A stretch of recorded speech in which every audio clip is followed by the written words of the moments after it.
नमस्कार, मैं हूं निसार मलिक और आज हमारे साथ एक विशेष किसान योद्धा कहने वाले भारतीय किसान यूनियन के राष्ट्रीय अध्यक्ष चौधरी श्री पालम बादा जी आज यहाँ पर मुजफ्फरनगर रामपुर तराई पर उपस्थित हैं। जहाँ पर मुजफ्फरनगर जिला प्रभारी किसान सिद्दीकी ने पूरी टीम के साथ राष्ट्रीय अध्यक्ष का पूरी तरह स्वागत किया है। तो क्या कारण रहा है यहाँ आने का और क्या मैसेज देना चाहेंगे अध्यक्ष जी? सबसे पहले आपका स्वागत है हमारे चैनल में। थैंक यू भाई। अध्यक्ष जी, आज मुजफ्फरनगर आए हो, तो क्या है पूरा? देखिए, मुजफ्फरनगर का तो मेरा घर है। मुजफ्फरनगर तो जब मैं आता हूँ, आता रहता हूँ यहाँ।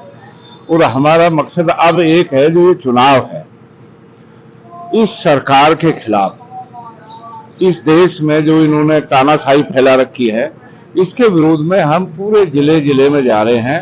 और आज ये तय कर रहे हैं अपने कार्यकर्ताओं को कि इंडिया गठबंधन जो भी अच्छा उम्मीदवार है उसको जिताने का काम करें।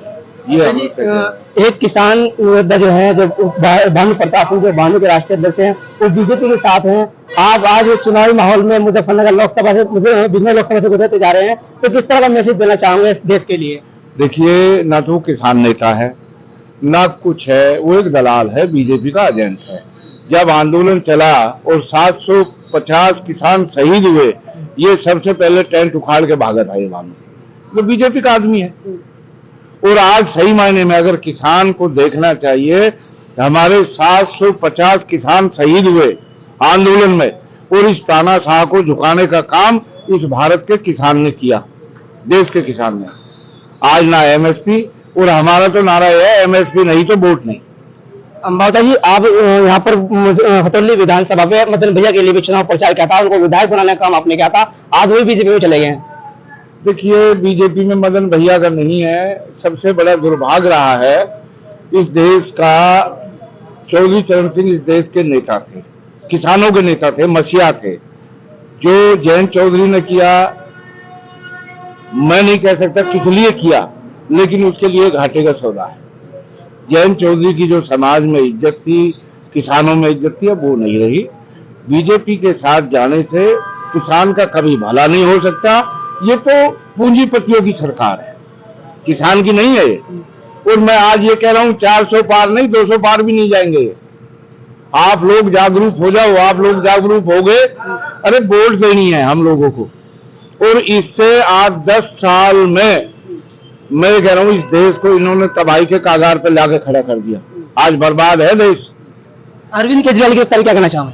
अरविंद केजरीवाल ठीक है, लेकिन उसका जो भी है, सरकार को ये करना चाहिए था, या तो उसे 2 महीने पहले पूछताछ करनी चाहिए थी। जब आचार संहिता लग गई देश में, और फिर तुम ऐसी तानाशाही कर रहे हो। मैं अरविंद केजरीवाल का मैं सपोर्टर नहीं हूं, लेकिन जो हुआ वो उसके लिए गलत हुआ है। उससे भी लोगों में रुझान है। जो बीजेपी पहले 7 सीट लेगी, अब 1 सीट नहीं है दिल्ली में, ये हाल।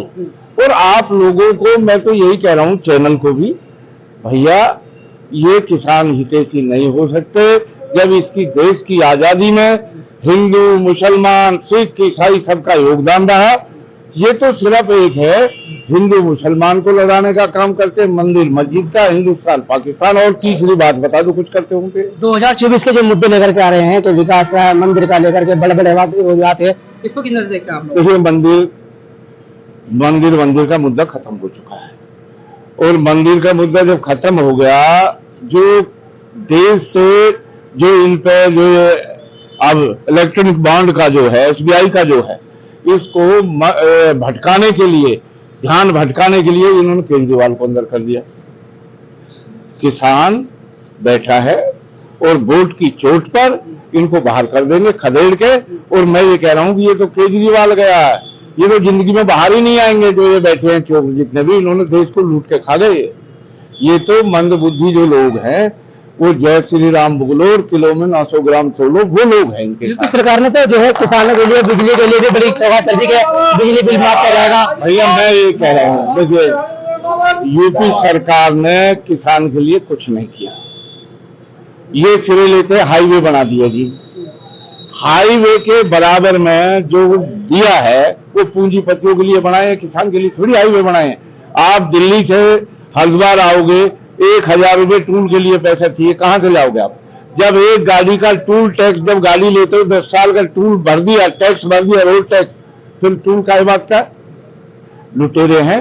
लिटोरे की सरकार है, वो किसान की सरकार बनेगी। और मैं ये कह रहा हूँ, अब सबसे पहले अगर ये सरकार आएगी, एमएसपी लागू होगी। राहुल गांधी जी ने किसानों कहा। के 7 अब तक 7 लाख भूल नहीं पाए, लेकिन वो कहीं ना कहीं उलझाया जा रहा है कि विकास को लेकर, पढ़ाई को लेकर, किसानों की बिजली माफ को लेकर कुछ ऐसे मुद्दे सामने खड़े कर रहे हैं। तो कहीं किसान भूलने का काम तो नहीं कर रहे? किसान कोई नहीं भूल रहा, किसान तो चुप है और ये नेता भी चुप है, ईडी के डर से। ईडी के डर से अब आप देख रहे हो, रोज भाग रहे छोड़ छोड़ के। हरियाणा से 2-3 MP आ जाएंगे छोड़ के। इन पे तो चुनाव लड़ाने के लिए MP भी नहीं है। अब हरियाणा में 5 कांग्रेस के जो MP है वो खरीद कर वो खड़े कर दिए। तो ये ऐसा कुछ आपने चुटकी 400 पार का आपने नारा जो बताया चुटकी लिए, इसमें किस तरह नहीं, से? मैं ये कह रहा हूँ 400 पार नहीं, 200 पार भी नहीं है। 200 पार भी नहीं ये है। तो हमारे साथ किसान नेता राष्ट्रीय अध्यक्ष जो है चौधरी साहब ऋषि पाल अम्बावत, जिन्होंने कहा कि 400 पार का नारा तो बहुत दूर की बात है, शायद 200 पार भी नहीं हो पानी। और भी बड़े आरोप उन्होंने बीजेपी पर लगाए हैं। मैं अपने साहिब रिजवान अहमद के साथ निसार